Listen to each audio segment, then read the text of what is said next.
So you get hired on with American Airlines? American. Yep.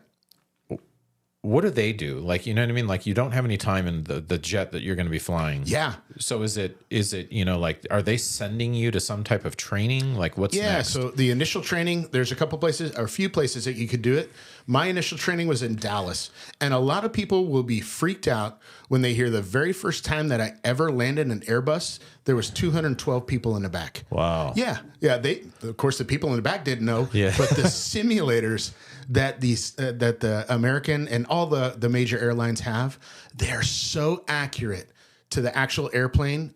Everything, all the logic. So the initial part of the training is like 2 weeks of ground school where you're going in and kind of part task trainers and pushing buttons, programming the box, as we call it, you know, the flight computer and everything, programming that, going through the emergency procedures.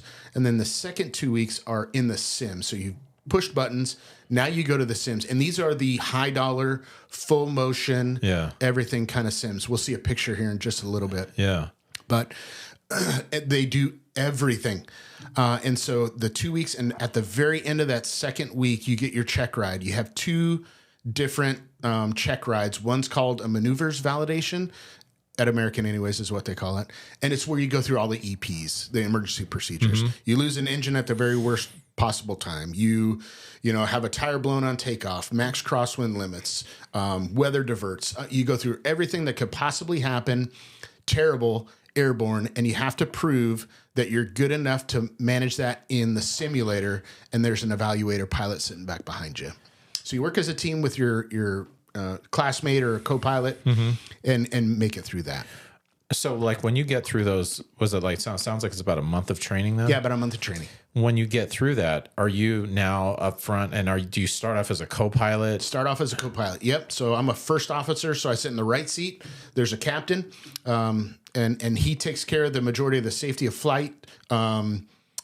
He's really in charge. I'm there to back him up. Okay. Now we do take turns flying. So, you know, one leg will be mine. He'll take the next leg. So I'll be the pilot flying one time. I'll be the pilot monitoring. We kind of go back and forth, but ultimately he's responsible for the safe conduct of the flight.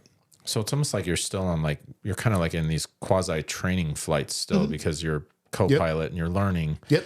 But you know, it's like, hey, like today we're going to have you land for the first time or something like that. Yeah. Like literally. Yeah.